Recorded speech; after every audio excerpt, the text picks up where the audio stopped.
Good afternoon. Welcome to the informational meeting Tuesday, November 1st, 2022.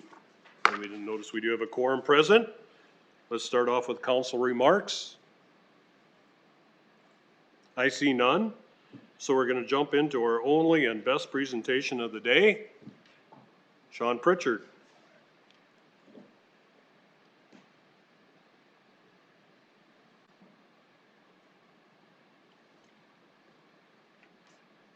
Good afternoon. Even though there's one presentation, I'm going to give it in 3 different parts, and so I'll be like a 3-for-1 today.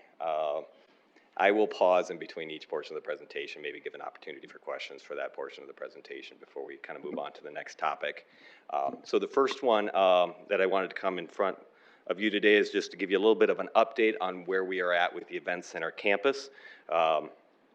So as we kind of jump into that, as you are aware, we had a events campus study group that convened and issued a report back in 2019, listing out a number of recommendations in terms of the future development and expansion of the event center area. Obviously, COVID hit and kind of suspended everything at that point, given the changes that were happening within the hospitality industry. However, we kind of restarted that process again earlier this year. That started with kind of revamping the arena board, which was renamed by ordinance the Event Center Complex Advisory Board. And that was brought forward to this council back in January and February. That kind of reset that board and some of the membership. We appointed the new members to that board in June of July of this year. And then they began meeting in August and September of this year as well. And those early meetings have been primarily foundational, educational, kind of bringing everybody up to speed with how the event center complex operates, what our management agreement arrangements look like, what our lease arrangements look like with the Sheridan, how it works with the Sioux Falls Stadium, and so forth. As part of that ordinance, and kind of the vision or the future of that board, it's primarily moved from being an operational board to a strategic board, kind of looking at the vision and the future of that event center campus, meant to be an extension of that previous events campus study group that convened in 2019, and to provide advice and guidance as we go into master planning for the future of that event center complex and of course the surrounding areas, and to reassess those prior study group recommendations to see if they continue to be relevant in a post-COVID world with the changes that we've experienced and what makes the most sense. You can see it's in kind of tiny writing there, but those are the various members. There are 11 members on this board. We do have the chairman of the board, Tony Knorr from First Premier Bank, who chairs that. But when we reset this board, we wanted certain expertise to be represented on that board as we kind of look at what the future opportunities and expansion might look like. Just quickly revisit some of those event center study group recommendations so they're top of mind for you. The first one, the 3 main recommendations were: 1, to remove the arena and repurpose that location for expansion of the convention center, to expand the convention center by up to 60,000 square feet, and then eliminate any plans for future investment in the baseball stadium, identify a new location outside of that complex, and repurpose the existing location for the benefit of the campus. There was also other additional considerations that were built into that came from the event group as well, including the recommendation to complete an events center complex master plan, which we are in the process of moving toward, expanding on-site parking when that's feasible, additional hotel rooms on the actual campus itself was identified as a need, connectivity to downtown and transit options, land support to offsite, or lend support to offsite development for convention space, not just on the campus itself. And that doesn't mean it's city owned, but in ways that we continue to support some of those private developments as well. Invest in green space and a new entrance for the convention center. And then the last recommendation was or consideration was to purchase any adjacent property to the campus when it becomes available. And why is that important to us? And as we look at that adjacent property, one of the things is that we have an interest, at least from a city standpoint, in helping to hopefully initiate or promote additional development of that campus because it will benefit the campus itself. We know we want to provide opportunities for more development in that area, but everything is fully developed primarily surrounding that area. So when there are opportunities, that was one of the recommendations that they had brought forward. Obviously, walkability is a big thing for convention centers in terms of expectations for people that are booking it. And the fact that it's not in close proximity to our downtown or to other primary amenities that people are looking for when they come to these conventions. They like to have restaurants nearby, and they like to have other types of things that they would want to do, entertainment options that support them without having to get on a bus or drive their car to another part of the city. And it doesn't mean that all of the amenities have to be there, but they do there is more of an expectation that they want kind of a destination feel. And that's something that we haven't been able to accomplish quite yet with that convention center. And so by looking at those opportunities, it will help hopefully initiate some of that going forward. In addition, if you look at how downtown has developed over time, one of the things that really helped it develop was this idea of more density and more housing, because you bring more people that are living in that area of the community, and then they are also supporting those services and amenities that are there.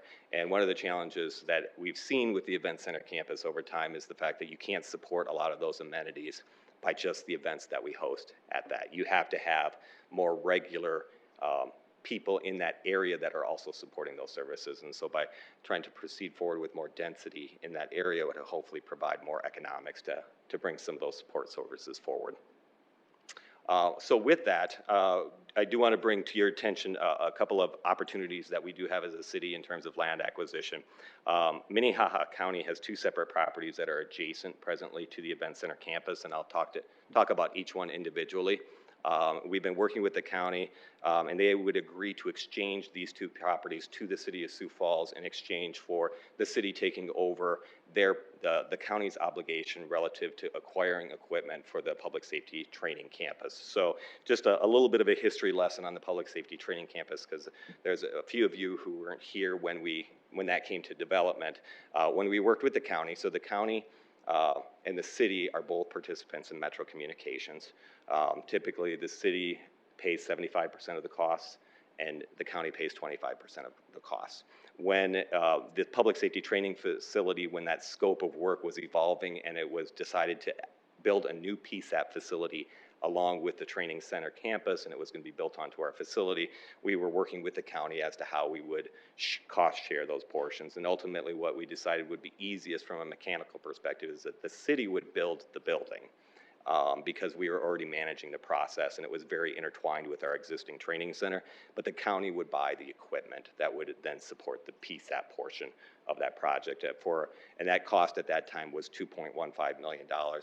Fortunately, Metro Communications locked in some pricing on the most expensive items. They were able to lock it in during COVID, during the pandemic, which is very fortunate because they'd be paying a lot more now for it. So they were able to delay delivery or payment of that, but they got the order in back in 2020, I believe. And so during that kind of downturn, now they're able to take advantage of that. They are starting to buy the equipment in expectation of receiving the funds from the city or the county forthcoming to reimburse them for it, but they are challenged with cost escalations and shortages and delays in delivery. And so trying to meet their timeframes for when they expect to open the facility, they've already begun ordering some of that equipment. Long story short, essentially what this would do then is for the city would take over the county's responsibility for the equipment. This has already been a budgeted item. It was included in 2023's budget that was approved by the council here a few months ago. So the funding is already appropriated for this purpose, but there are no agreements in place yet that would make this transfer happen. I do want to talk a little bit about the 2 properties so that you can get kind of familiarity of what we're looking at here. So there's 2 here. The one is the CCC building, which had been owned by the county. It was subject to a fire a number of years ago. It's currently not habitable. It needs to be torn down.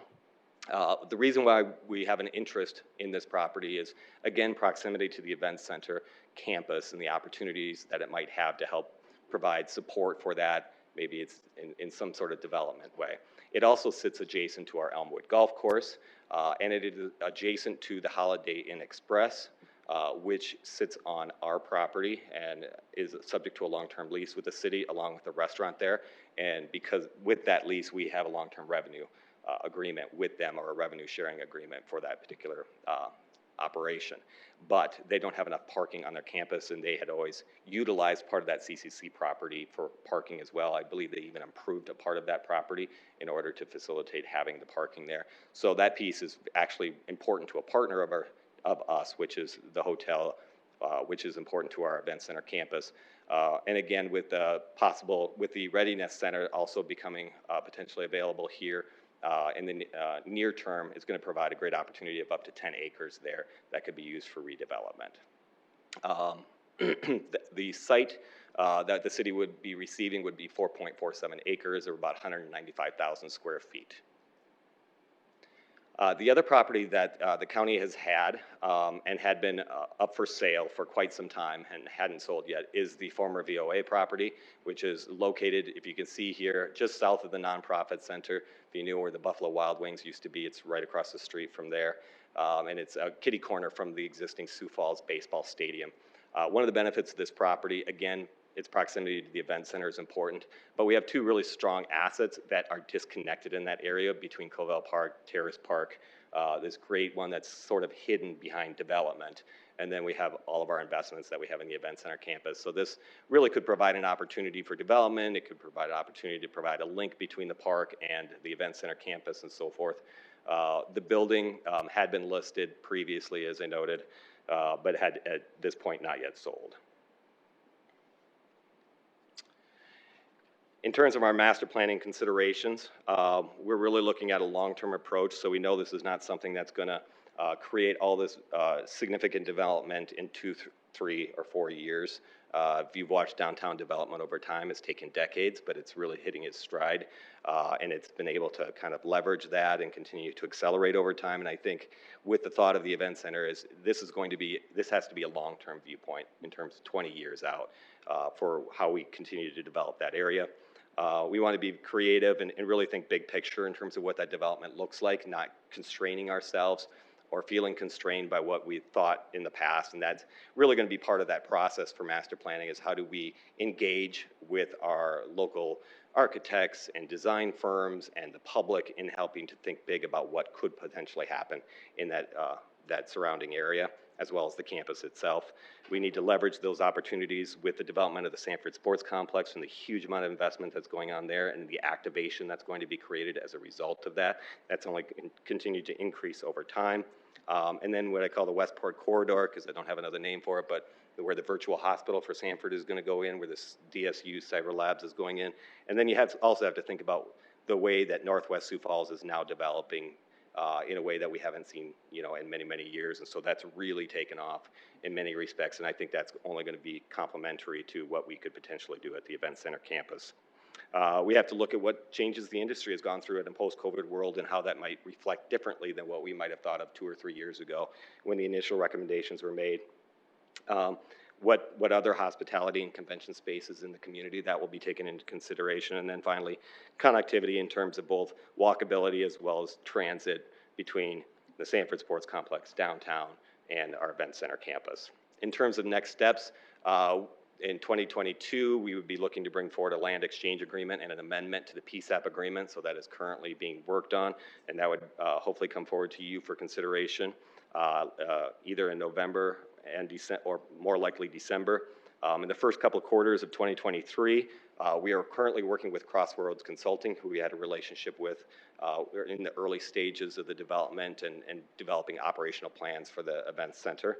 To bring that back in to do a market feasibility of the campus and the convention center expansion recommendations. Facility program recommendations is really about sizing, like what size rooms would they recommend that we have, what's marketable, what's the demand for this different type of programming of that type of facility, providing financial projections of what our expectations would be in terms of how it would perform. Would it require additional investment from the city from an operational standpoint, or would it be revenue neutral or revenue positive? And then really the market evaluation of that surrounding area of that district. So as far as these two properties, we don't have any specific plans at this time as to the future use of those properties, but securing them at this point will help support the master planning process and really give us an opportunity to have two key pieces of property to utilize with some of the recommendations that may come out of the master planning and design piece. Then Q3, Q4 would be the master planning process. So market study for the first half of the year as we move into master planning in the second half of the year and possibly into 2024. So that is where we're at in terms of the Event Center campus. And as I noted, Tony Knorr is here, the chairman of our Event Center Complex Advisory Board, as well as Mike Cruson, who is the AGM for the Event Center campus. Councilors, questions? Councilor Starr. Thank you, Mr. Chair. That's a lot in one little presentation, so thank you. I always appreciate your speed. Yeah, well, I know you're not done yet, and I'm not cutting you off. So with the land from the county with the CCC building, do the 2 purple buses come with the land? Sorry, it was a joke. I don't know, but we could certainly, we haven't fully negotiated yet, so there's still a possibility. Well, I know they're for sale. I saw them this afternoon when I was driving through there. I had lunch in that area. Would we put either of these properties, because I keep thinking the former Readiness Center is part of the same area, and I hope we're continuing to negotiate for that, and I know that's in the works, but would we make that or would we make it part property and include it as part of the city and lease it back over the long term, or would we look to just sell to a developer? I don't think we'd make, you're talking about the CCC building? Yeah, I'm sorry. Like I said, there's not a direct specific plan. I know some of the parking is probably going to have to be retained in some format to support the adjacent property. I don't know that we turn into park property because you really limit your options in terms of potential development forever once it becomes park property. But I think it could be any number of uses, and I think this is a great opportunity to be able to vision what that could be as we go into master planning, but nothing specific. But I don't think it would be designated as park property. I don't remember from the budget presentation, but how much, give me an idea of numbers that we're getting as part of the lease agreement from the restaurant. And I know that's been difficult with. I know, and I just saw these numbers too, but I'll have to follow up on that one. No problem. I like owning the 908 building, as you know. I think there's opportunities for the city to do some good things there. So, and it'll fit the overall campus.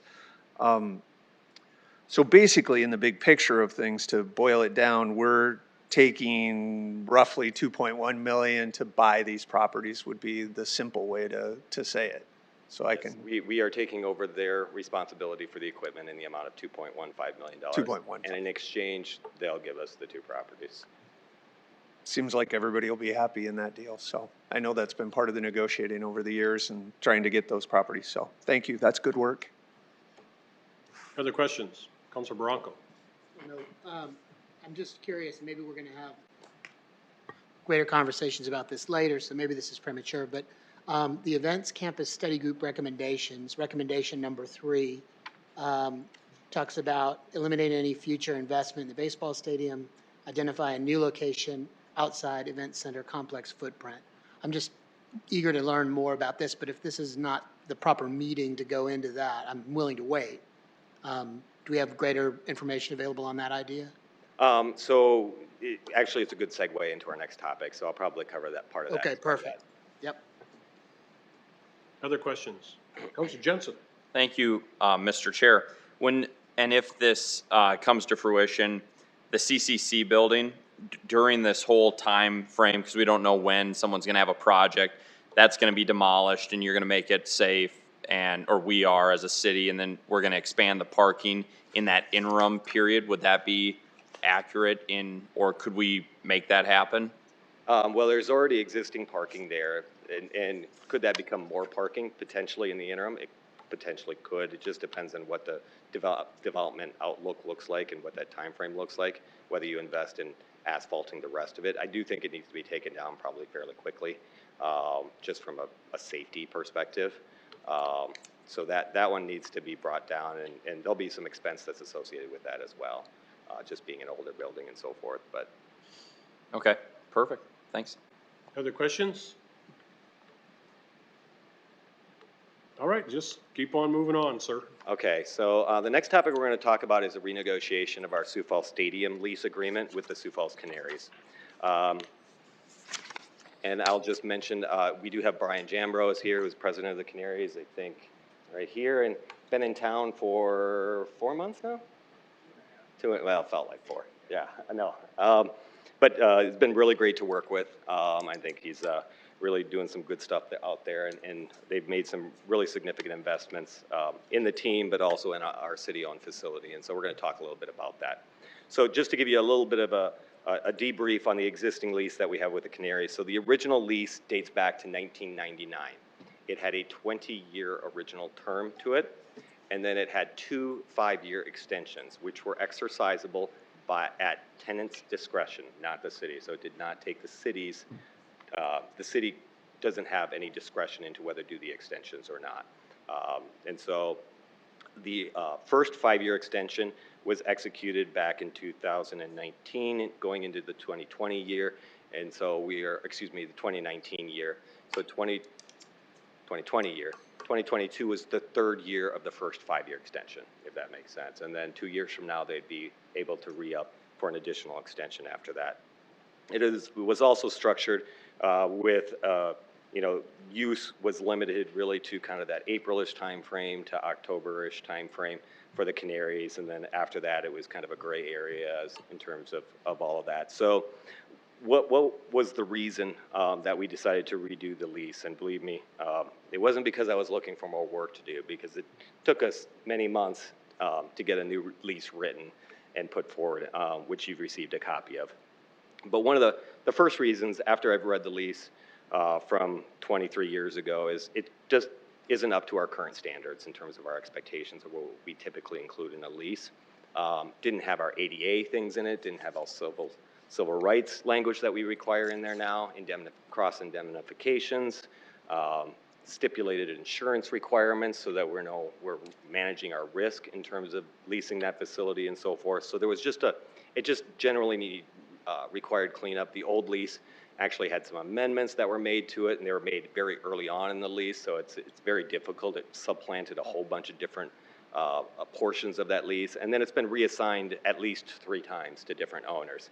And there's been all these reassignments that are now attached onto the lease. So just trying to clean all of that up was one of the goals that we wanted to have. We wanted to make sure that we were protecting the city's interests in any subleasing that was going on.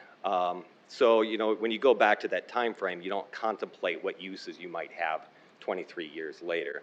And so, you know, there's opportunities where the Canaries have been able to sublease to the benefit of, say, the University of Sioux Falls so that they can host games there or their home games there. Or they might sublease or provide an opportunity for the State High School League to play there or other tournaments to be able to be played there. But that's not really contemplated in the lease. And so this new lease does contemplate those type of structures being in there. It provides some protection to the city to ensure that any subleases should be restricted to the same things that we're requiring of the Canaries, and make sure that we're indemnified and that we're holding them to the same sort of standards that we hold our primary tenant to. It didn't contemplate that we have a third-party manager. So ASM Global has been third-party providing facilities management of that facility since 2018. Well, the lease doesn't contemplate what that relationship between our tenant and the city and that third-party manager is, and this agreement kind of ties all of that together and brings it up to date.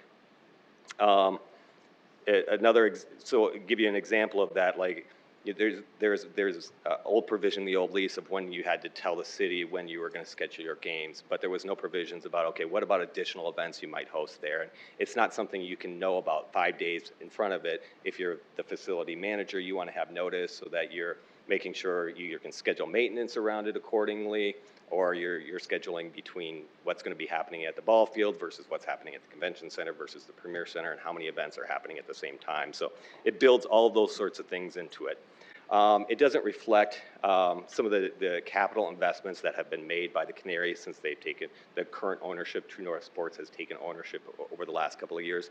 The primary one, or the first and primary one, being the scoreboard. The old lease said the scoreboard was the team's responsibility to replace, and so they did do the replacement of that, but it doesn't really talk about who owns the scoreboard after that piece. So, and as part of that, it had always been our agreement that the Canaries would continue to own the scoreboard, because that's what was kind of originally contemplated in the prior lease.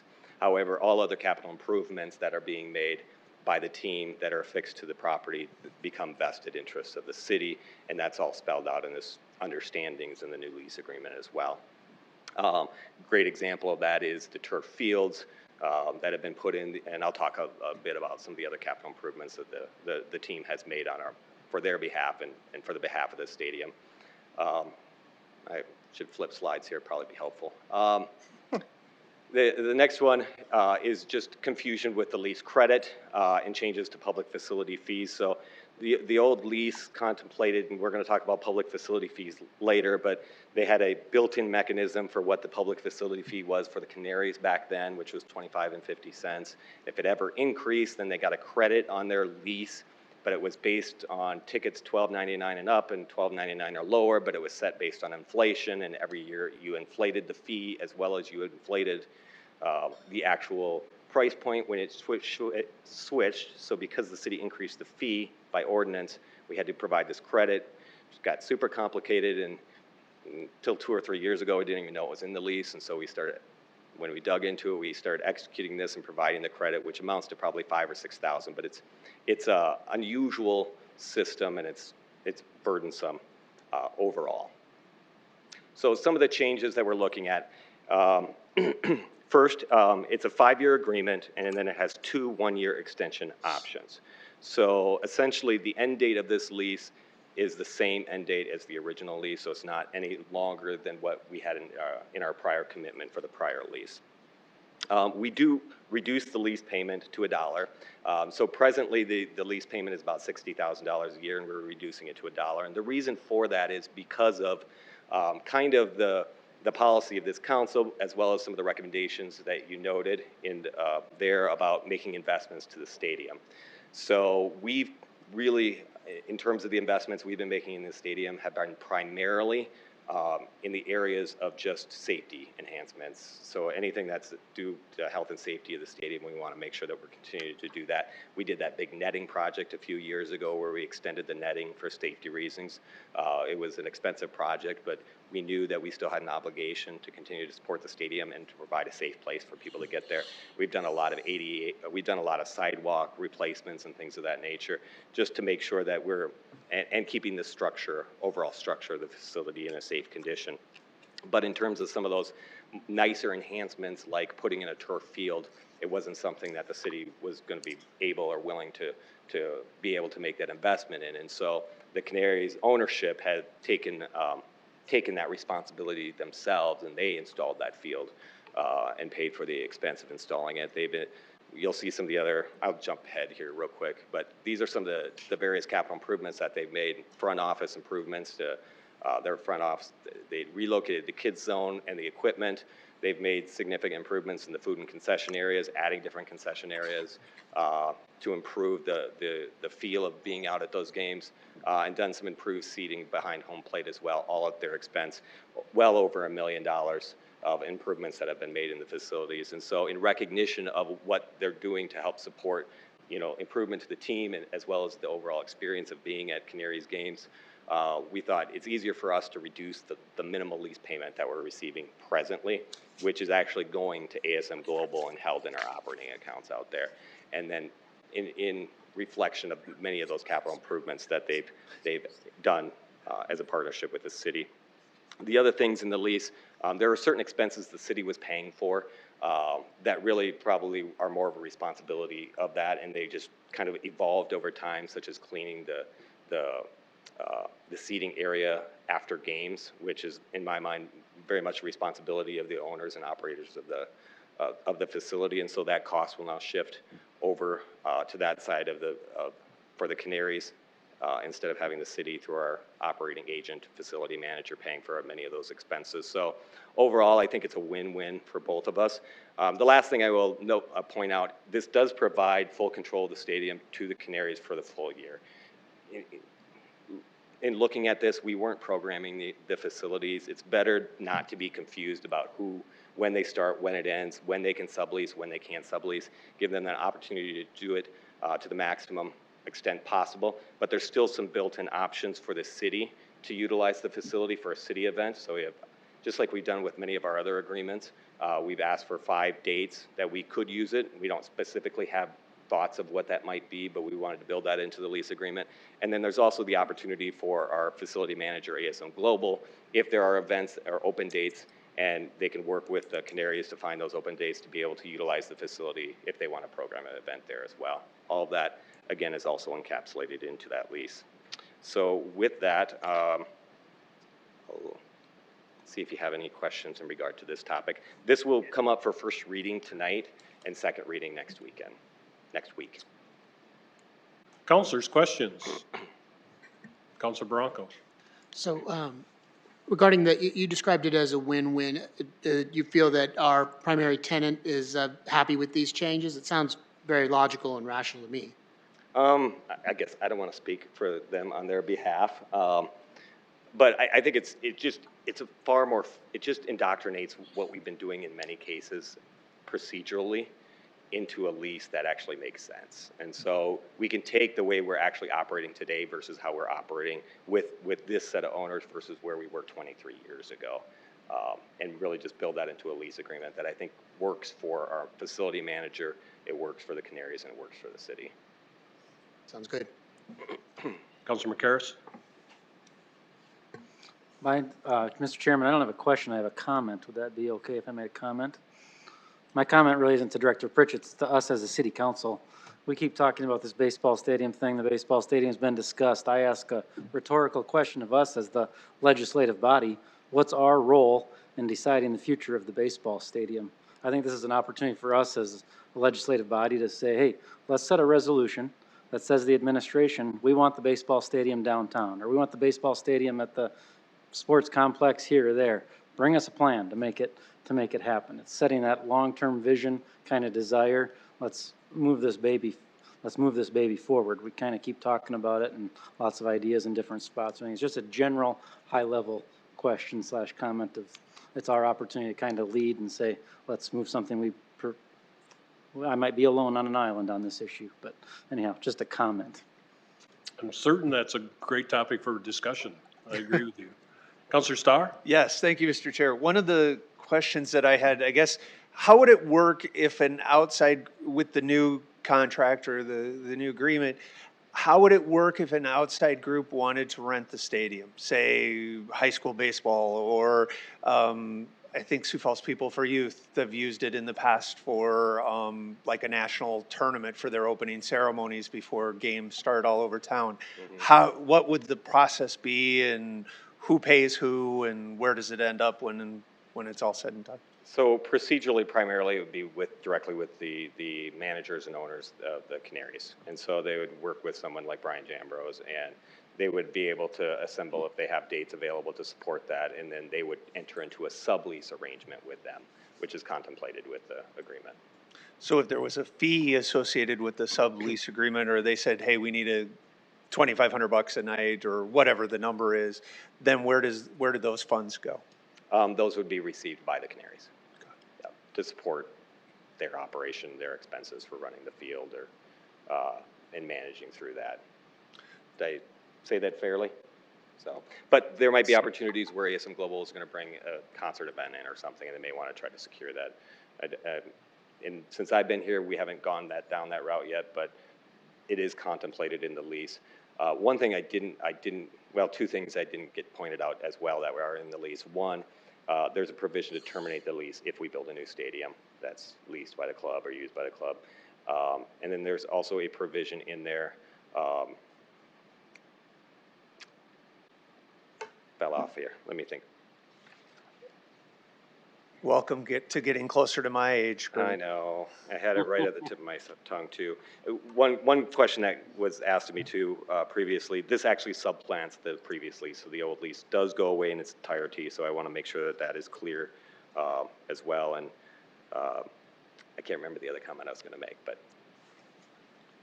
Go ahead. Just jumping off what he said, did you also say that you were reserving a few dates separately from what ASM Global would have, that the city would have a few dates for scheduling of events of the nature that Councilman Starr was talking about? Five events, up to 5 events a year, no cost associated with those. Right. And it would be the same for ASM, not 5, but open date availability, no cost to use the stadium.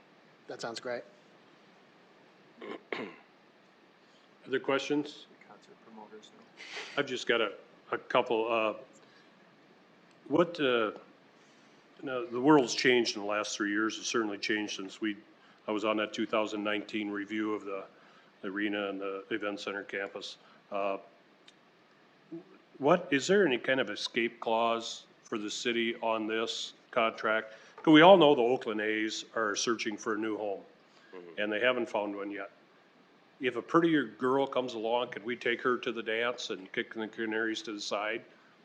Well, we're bound by this lease. We are always bound by this lease for another 7 years, and so this still keeps us bound in some way, shape, or form, subject to building a new stadium that's for the club. But the stadium itself has to be maintained through the entirety of this lease period, unless it's terminated earlier by the club. And I think the city would entertain earlier termination, but we were limited by the original 30-year lease that the city entered into. If for some unfortunate reason the Canaries cease to exist as a baseball organization, what do we do then? Then we would have to make some decisions in terms of what the future use of the facility would be. If there was a situation where as a club they didn't exist, we would have ASM Global just manage the facility, and if there was programming opportunities, it would probably just fall through to them at that point, as long as the stadium is still available to use. I would like to say I greatly appreciate all the improvements the Canaries have made in the stadium and their intent to make the baseball in Sioux Falls something that it was back in the day. We all know that with the designated hitter in the National League now and the projected bases moving a little farther away, baseball is going to change in the future as the culture changes. So I really do appreciate all you've done to go forward. And Councilor McCarris, I'll just say in 2019, the Event Center campus, we did recommend that we do not have baseball on that campus going forward. It brought that to the city council and was received in that. Unfortunately, the world kind of changed in the meantime. So that is something that I'm looking forward to seeing what their group is going to bring to us. And then I think that policy decision that you talked about is something we certainly have great discussions on what we'd like to see. I would like to see the designated hitter eliminated if we're going to get into that. So that's just personal. Any other questions? I did remember what I was going to speak to, and it was on the slide, but I didn't speak to it. Title naming and sponsorship rights, they were in the original lease for the tenant to be able to exercise if they wanted to, and that is still retained in the current one. So I just wanted to make sure I point that out. It's a little bit unique. We don't often not have the title sponsorship rights to vested with the city, but in this case, that's how it was arranged in the original lease and retained in the existing. All right, continue on. All right, last topic we'll have today is about public facility ticket fees and this ordinance. So somewhat timed with this lease because of some of the changes with the lease affects this public facility ticket fee. So the present way it's structured right now in current ordinance, which dates back to 2015, that was the last time it was revised, although public facility ticket fees predate that, is that up to $3 can be charged on tickets. And I say up to, that doesn't mean that $3 gets charged on every ticket. It's at the discretion. We work with our facility managers to make sure that they're charging an appropriate fee based on the amount of the fee, the event, and so forth. And we rely on their expertise to be able to make those recommendations. The ordinance actually specifically set a fee for the Canaries, which was at 50 cents, I believe, for something under like $12.99, and it was $1 over that amount, if it was $1. I'm not sure why that was stipulated separate, because the up to really could encapsulate that, right, and then just provides that flexibility. But I think a part of that had to do with the fact that there was this lease credit piece that was in that lease that kind of threw everything off, and so it had to be specific to exactly what that fee was going to be for the Canaries. So we are proposing, and we'll bring forward for first reading tonight, a revised, more simplified public facility ticket proposal. And as I noted, we haven't taken a look at this or adjusted this at all in the last 7 years. So overall, what this proposal would do is it simplifies the fee structure. So it eliminates the separate fee by ordinance for the Canaries. And there's no need for it to be separate. We can still charge a public facility fee, and we'll work with them to identify and establish what that fee would be. I think there's an opportunity to increase it slightly from where it had been previously, and again, that helps us cost cost out some of the lost lease revenue we have with the new lease as well. It does increase it to be up to $5 per ticket rather than the maximum of $3. And again, I'll reiterate, that doesn't mean that we charge $5 on every ticket at these facilities. It's really just based on what event's being held, what is the price point, and what is the price sensitivity of the customer, and what's appropriate, right? So in many cases, all current practices for many of our shows remain essentially the same. So we charge much less if it's a family show, and we look at those price points. So it can be, typically, if you're doing a Disney show, it might be $2 that you're going to charge on a ticket, and we could have charged the $3, but we charge because they're higher price point tickets, but we keep them at $2 because they're family shows. Stampede, Storm, it's based a little bit on where the price point is on those. And so it's like $1 if it's less than $10, and it might be $1.50 or $2 depending on what the cost of that particular ticket goes along with it. So it does adjust with that. And none of that will change because we're really looking at those fees based, we would look at the same way we already charge less than the maximum, and we're really just charging essentially what's appropriate for the audience that's coming in there, and what their price sensitivity is, and what's appropriate based on their use of the facility. Because these fees, by ordinance, are required to be paid by the city, but then those can be directed to the management agent for the city through the agreement. And so our agreement with ASM Global stipulates that those funds stay within the operating account out at the event center. There's really no need to send it to the city because it's doing the same purpose out there, and then goes to help support operations and maintenance of the facility. The same holds true for the Washington Pavilion, where those public facility fees are held by the Washington Pavilion, and they're used to offset the cost of issuing tickets, to managing the ticket office, as well as to maintaining the overall facility and its operations. But we would increase it up to $5 because it's been some time since we've done that. We actually have a fairly low fee structure when you compare us to many others across the country. But when we're talking about a maximum fee being assigned to something, we're talking about very limited events, and it's typically going to be the higher cost concerts that are coming into the community that are generating these fees. And these are fees that are very much in line with what you would see elsewhere across the country. I would also say that in some respects, if we don't charge the fee, we're actually just opening ourselves up to the promoter coming in and adding more fees on top of it, because that they know that there's an opportunity, because there's room within that ticket price to do that. The new ordinance is also very specific about the facilities that this is assigned to, so that it's very clear which ones are subject to it. So this includes everything in the event center complex, which includes the convention center, it includes the arena, it also includes the Premier Center, the Sioux Falls Baseball Stadium, the Washington Pavilion, and then the Orpheum as well. The other piece of this, and this, I don't have this on this slide, but the key thing to point out is the public facility fee. It's assessed for tickets for which the city or our management agent is not actually receiving the ticket revenue. So it's for tickets where the people coming in and putting on the show actually receive the revenue. So you might say, well, why don't we do this for Great Bear? Or why don't we do this at the zoo or any of those other places? And or why wouldn't we charge them on the Kirby entrance to the Kirby Science Discovery Center? Well, the reason is because those revenues actually support our management agents, and indirectly then the city, because oftentimes we subsidize these facilities in one way or another.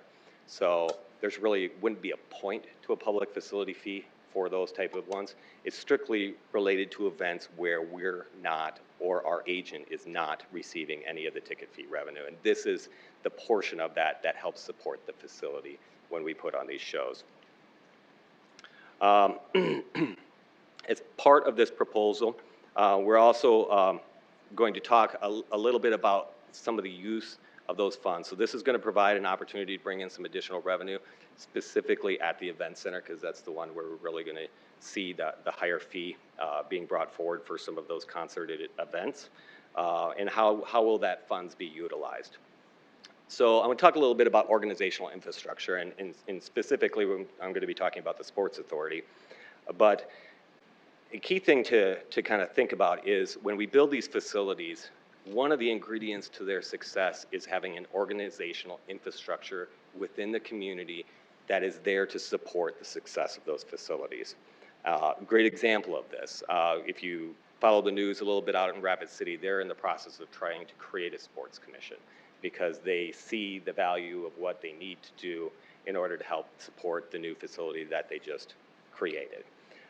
That was seen by some community leaders several years ago when they decided that we needed to have a seat at the table when it came to hosting large NCAA and collegiate events. And that was not something that as a city or as a community we had invested a lot in. However, they saw an opportunity to really bring some of those events to Sioux Falls and saw the benefit that that would have to the community. And looking back at what has resulted as of kind of some of that visioning that brought forward and the importance of what that organization did to help bring those events to our community is huge. I'm going to talk a little bit about what that impact is. But getting back to this idea of, as a city, we have supported organizational infrastructure. We do it through the bid and Experience Sioux Falls. We know that that supports the hospitality industry. It supports tourism for our community, which creates economic development, brings outside dollars into our community, and it increases economic activity, and then ultimately sales taxes and things of that. But it supports private businesses and the development of that. Our support that we've done for Startup Sioux Falls in terms of locating them within our facility, I think, think about what it would be like. We couldn't have a cybersecurity lab unless we had a DSU, right? And the $30 million that the legislature gave them to expand their programming so they could have enough students to help support the facility that they're building here. So just kind of going back to that idea of we have to have strong organizational infrastructure, and the Sioux Falls Sports Authority is one of those keys to that. Some of the things that they brought in, a number of events to our community over time, whether it's Division I hockey or Division II or III basketball or wrestling. Many of these events have been hosted here, but I think the most important one of all has certainly been the Summit League in terms of its overall impact to our community, taking really bringing in that that conference tournament to Sioux Falls has been a huge economic generator for us here over the last number of years. And just to give you kind of an idea of some of the impact we've had as a result of the Sioux Falls Sports Authority, about 650,000 households watch a portion of that tournament, whether it's through Midco, ESPN2, ESPNU, ESPN Plus. It also provides a national audience for Sioux Falls in terms of how we brand ourselves and what people think about Sioux Falls. And if you listen to some of the stories, certain basketball coaches come to Sioux Falls and they wonder why are they coming to Sioux Falls to play, and then they get here and they find out what an incredible community it is, right? But also it's about letting the rest of the nation get Sioux Falls in their head. Now, I put a picture up there. We're actually in the process of shipping our basketball court out to Idaho, I think, somewhere like that, and we're having it redone. It's time to refinish it, and it's going to be rebranded with the Summit League logo in a portion of the middle of it, and we're going to move Sioux Falls to the sideline in front of the head table because that's where the camera views will be, and that's how we're going to get better visibility for our community in terms of those screen times as well. So just trying to understand many of those indirect impacts that occur as a result of that. But between the marathon, the Summit League, and the many other NCAA hosted events that we've had in the community here, well over $50 million in economic impact for our community. And you can see we already have 4 events scheduled in our community. One is at the Pentagon. 3 of them will be at the Premier Center. In 24, we have the men's hockey D1 regionals. We also host the same one in 2026. And then we have Division II Wrestling Championships, which will occur here in 2026 as well. And the period of when we can go out and solicit the next few years of the NCAA, I believe, is going to be opening up here shortly as well. And so, again, a great opportunity for us to continue to sell Sioux Falls and our image. But I wanted to speak especially in particular to the direct impact it's had on the Premier Center and those lower 2 figures there. 337,000 additional attendees at Sports Authority generated events. That's generated $6 million of gross revenues, $2 million in net revenues before our fixed revenues in terms of what that's brought to our Premier Center. So it has been a significant assistance to our facility over time, and it's been a key partner to that. And so part of this public facility fee ordinance is meant to reflect that.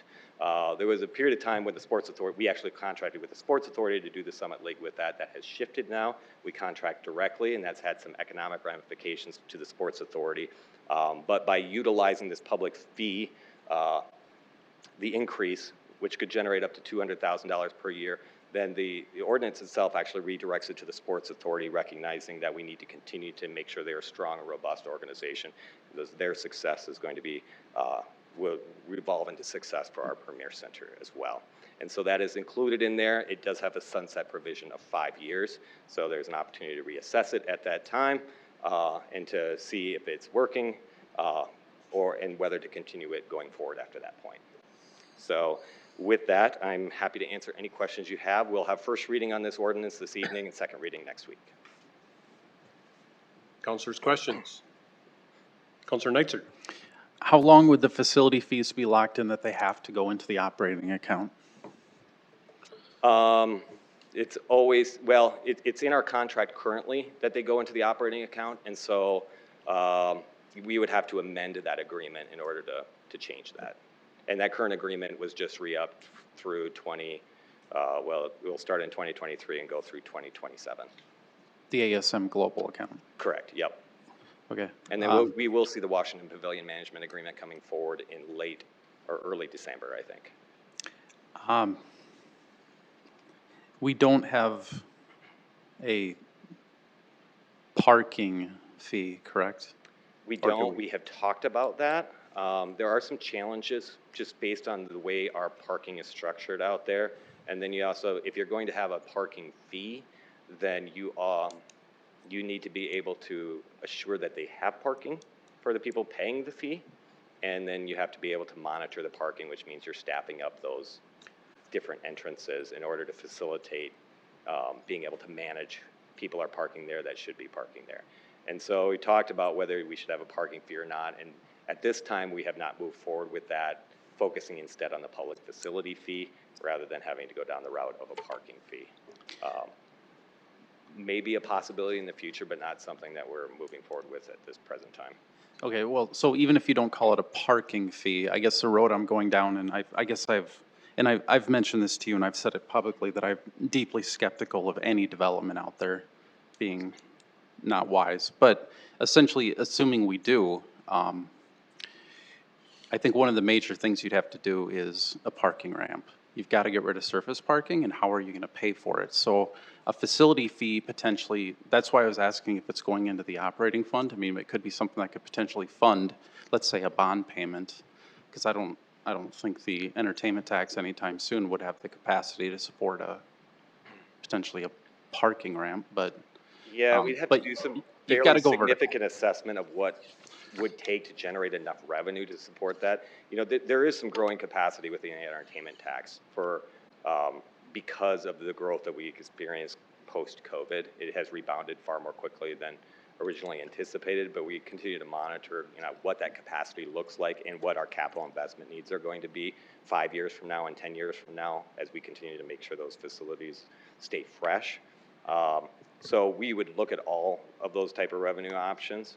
But I think a key part of development of that event center campus is really conceptualizing what private development looks like on that campus too.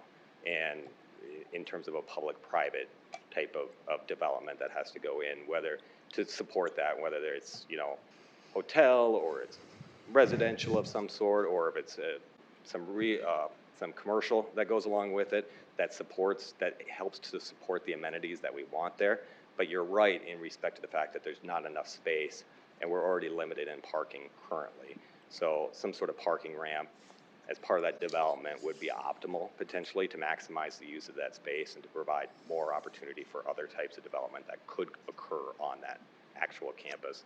It's just the way we're laid out right now, it would be in my mind, very difficult to implement a parking fee given all the entrances and it's an sort of an odd way that it's built out with the Premier Center just kind of slapped right in the middle of the entire facility, and there's no easy egress, and ingress can be challenging at times. Yeah, and again, it's not about capturing it at the, literally charging people as they're driving in. I'm just talking about a surcharge on every ticket. I mean, I just tried to buy 2 tickets to Journey, and I think it was $60 or $90 in fees, so I don't think an extra $5 is going to tip the scales if I had to pay another $5. But I'll just reiterate again, if I was to have any chance of getting on board, it's going to have to be really visionary. I mean, there's going to be, and that's where we need revenue, because you're going to need a lot of public sector investment The roads have to be completely redone. The infrastructure has to be redone. I mean, just putting just a hotel out there and just saying, well, and we're just hoping development. I mean, we did it in 97, nothing happened. We did it in 2012, nothing happened. So this is like sunk cost fallacy to me, like the third time. So it's got to be visionary and big. It can't be just, you know, we'll just put a restaurant there and just hope for, and build an event center or a convention center and just hope for the best. I mean, we've been proven wrong twice. It's just a terrible, it's just a tough area. I mean, it just is. There's just no development out there.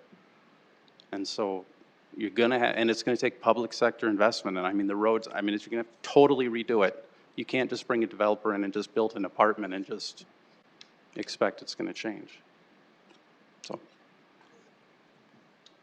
Councilor McCarris? Thank you, Mr. Chairman. One question and one comment.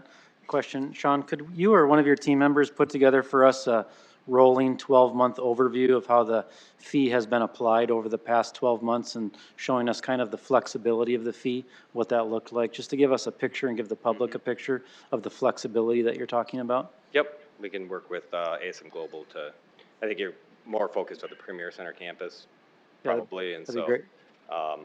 we can get you some data and talk about that probably at second reading. Yeah, I appreciate that a lot. My general comment, if it's okay, Mr. Chairman, is I really appreciate the opportunity to support the Sports Authority. I think everybody in this community agrees that the economic impact has been huge. I guess I'm wrestling right now with the subjectivity of the fee. I just use the example, and again, this is not personal at all. The mayor could remove the director of finance tomorrow, bring in a new director of finance, and that director of finance might not like the Sports Authority at all. And that director of finance, there's a cap on what the director of finance can give to the Sports Authority, but there's not a floor to it. The director of finance could say, hey, we're not going to approve any fees over $3. So I'm just concerned about the subjectivity to it and looking for a way to say to the Sports Authority, hey, we guarantee you $200,000 a year for the next 4 years. If that's the real issue here, the Sports Authority needs $200,000 a year. Let's find a way to provide that guarantee and that support as a community. So that's just a general comment of how I'm thinking about this and looking at it. So thank you. Councilor Bronco? I wanted to just say thank you. You've made some time for me, and we've had some good discussions, and I think those discussions are going to continue. Kind of jumping off what from Greg said, I absolutely think this is going to work great for people who are going to see Journey and big concerts and stuff like that. But it's very, very important to me that we find a flexible structure that gives you the discretion to do what you need to do, but still provides an opportunity for families to see events where we have ticket prices that are, you know, $10 and lower or $12 and lower. I don't want to create any kind of a structure where we're locked into adding a certain number of dollars that we eliminate the ability for these families who we all know, I mean, we're all facing inflation right now. It's tough for families to find entertainment. And I want to do whatever we can do to make sure that there are tickets available at that lower level so people can take their kids to see a baseball game or a Disney show or ice skating show, whatever it takes. We still need to fund this stuff, and I understand you've pointed out some of the great restrictions. Sometimes if we give free tickets away, we're putting an unnecessary strain on the facility and on the staff. I hadn't really thought about that. I appreciate you educating me on that.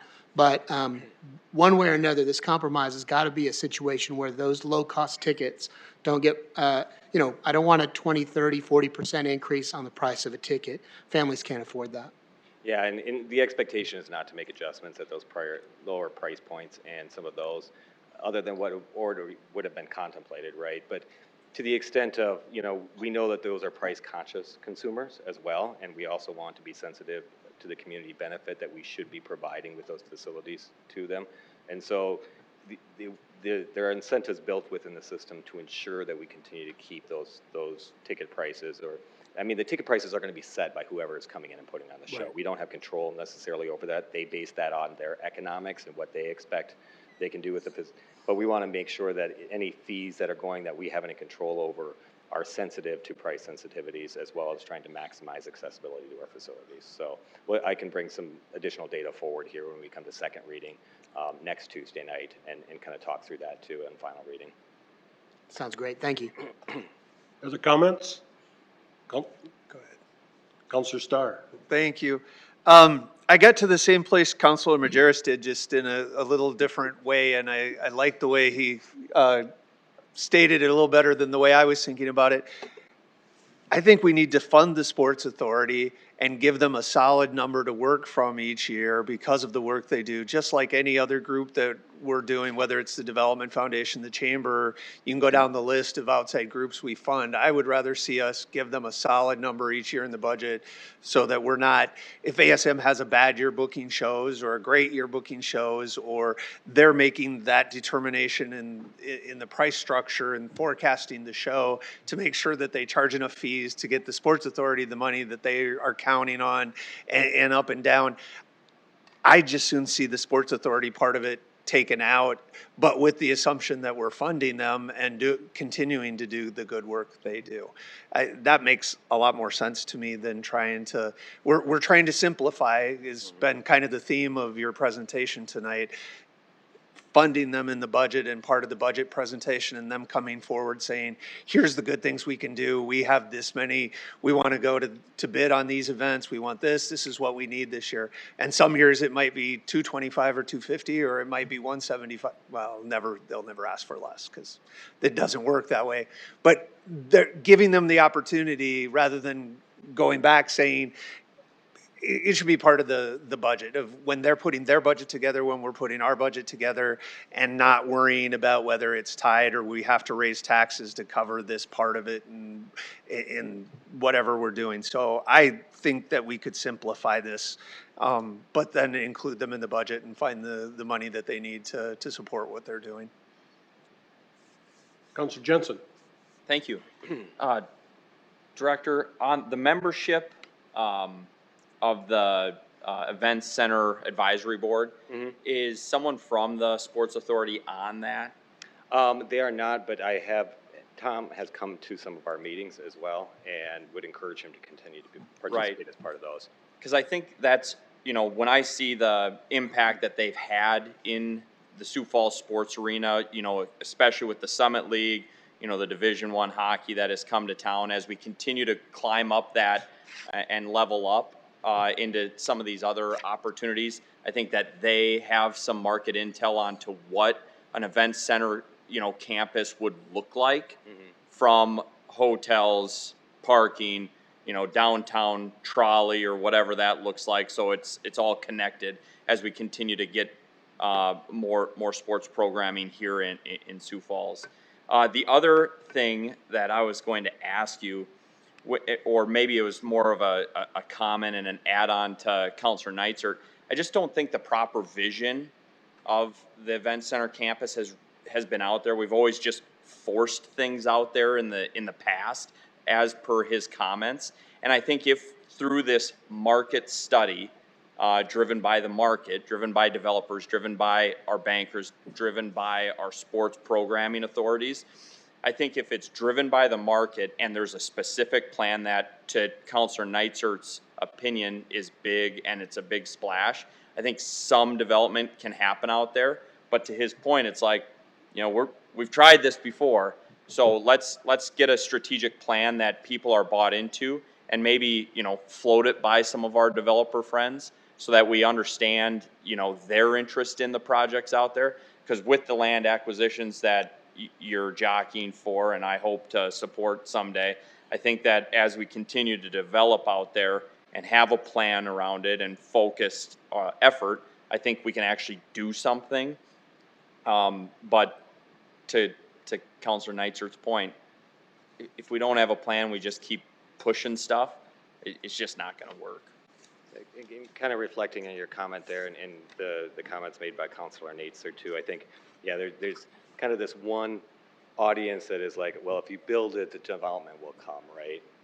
When in reality, I think, at least in my impression, in looking at these developments and where they've been successful over time, they can create economic activity, but they need another piece that is already creating its own economic activity, and then they complement one another, right? And so that's why it makes it such a long-term, big vision to do it, because a big piece of what will complement that, to me, is bringing in more residential, right? So I live on the east side. We didn't get a lot of restaurants right away because they're waiting for enough rooftops to go in that supports that infrastructure coming in to support that, right? So that's happening now because of the number of rooftops. Economic activity follows people. And so where the people are, the economic activity will follow. Well, how do you have more people in that area other than just when our events being held? Because that's not sustainable in terms of the other type of amenities that you want there. So you have to have density, and they can complement one another in a way where there can be a benefit from being located great next to this, because you can see the amenities that could be coming that might not just be supported by residential. At the same time, the event center complements that residential. The residential can complement the event center as well. So you have to have the right type of development, and they both have to, they don't just generally incite one another, right, or initiate one another, which is why some public investment or creativity in terms of how we develop out there is going to be necessary, and that's going to have to be the big creative ideas that you and Councilor Neitzer are talking about. So, Other comments, questions? Well, I just have a few comments and a question, and I just want to say, Tony, you better think big. In 2019, when I was on this task force, we weren't looking at the possible acquisitions of the county property is one of the things that we looked at. It's how we could grab more property to include that. Those weren't on the table, so that adds a lot of other possibilities for you. And I would like to point out, we do not have an outdoor Ferris wheel in Sioux Falls, so I just wanted to throw that on the table. And Councilor Starr, I'm going to address what you talked about with the support of the Sports Authority. I'm on that board, have been for a long time, and every year our budget is actually based on their success. So if we have when we were running the Summit League tournament, if everybody showed up, SDSU and USD were in the finals, man, those were good years. And we generated that revenue. Now we've got some things coming up. There's a boxing event coming up. We've had the marathon. So the success of the sporting events that they put on generates their budget. So just so you know, it's not always a set line item like we might do for other things. My question to you, Sean, is when it comes to the ticket fee, is there some sort of Excel spreadsheet that says Journey comes to town and their tickets are $105, that X gets added to their thing, but when the Muppets Take Manhattan come, they get a lower fee? Is there something like that that we can look at as a council? And does the council have to approve those sort of fees, or is that totally up to the discretion of their board? well, I would say this. If there's a spreadsheet, it's in Mike's head probably, or Jim's head.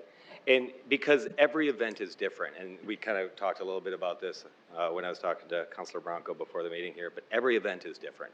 And so the economics of every event can be different. How much rent are they charging? How much are we getting reimbursed for this labor cost? How much are we making, getting reimbursed for the equipment and so forth? And you have to factor all that into play, and then also think about, okay, what's the appropriate public facility fee that goes along with that? Because you might contemplate, okay, we gave on the rental, but we think because of this price point and the type of event we're bringing in that we could do this fee, or we've got this promoter that's putting this fee on it. So all of it is very, I don't want to say subjective, but we rely on the expertise of our facility operators who are doing this day in, day out to make prudent and appropriate decisions, because they all are generally different. But I can tell you, that family shows, we don't charge the higher fees on. When the price points are lower, you don't charge the higher ones, just because naturally the economics drive that. And you're talking, again, about price conscious people. You're not going to charge higher fees and price them out of the market, nor are the people that are going to come in and want to host events here want us to charge a fee that high, because they know we're going to they're not going to sell as many tickets or have as many people come in and consume their entertainment. So it gets more specific when you're dealing about regular tenants that are in the building all the time, like your Storm and your Canaries and your Stampede and some of those. But the other ones become one-offs, except to the extent of probably concerts. Almost all concert tickets, we're in a situation, unfortunately, where they're high-cost tickets to attend some of these events, unfortunately, and that's driven by the economics of the entertainment. We want big talent to come in. but we're selling the shows, you know, and we're selling a lot of tickets. And so the consumers are demanding that product and they're willing to pay for it. But we have to make sure that we're providing good, diverse entertainment across all income spectrums. We talked a lot about that as part of our agreement renewal, and it truly is something. This is a facility that's meant for everybody in our community. And so we have to make sure specifically that we're not driving one sort of entertainment at the cost of other ones. And that's why you need your storms and stampedes. See, Mike was ready to jump out of his seat when I asked that question. Do you have anything to add? Come on up. You're the guy that actually is, Spreadsheet in my head. yeah. Thank you. No, Sean's right. Again, we don't have a set spreadsheet that we do.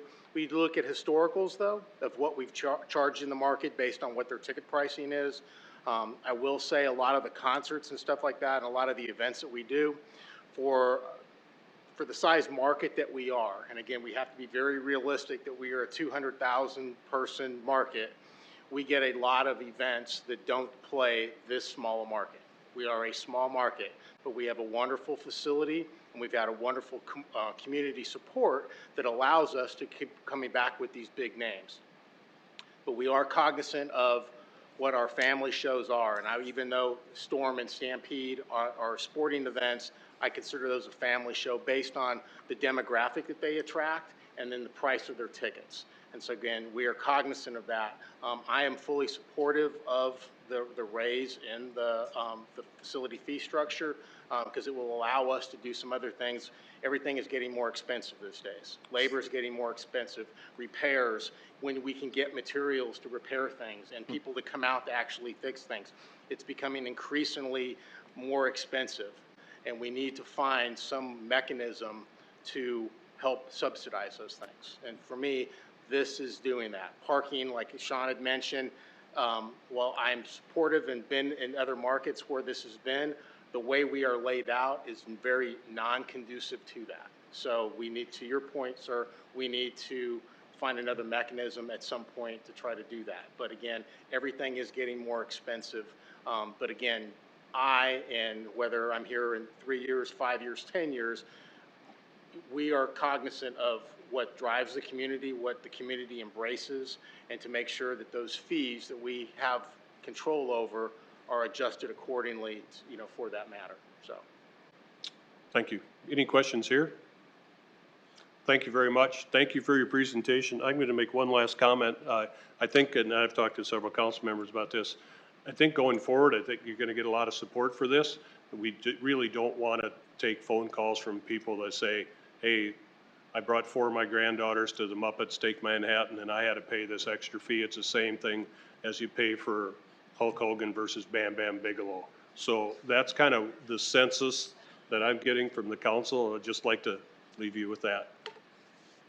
You guys chuckle. You have run the Hulk Hogan versus Bam Bam Bigelow? Oh. Yeah. We restored the DH today. Any other new business? Any other public comment on either of these subjects, the 3 that we talked about? Seeing none, I've been informed by the city attorney that he's canceled the executive session, so we are adjourned.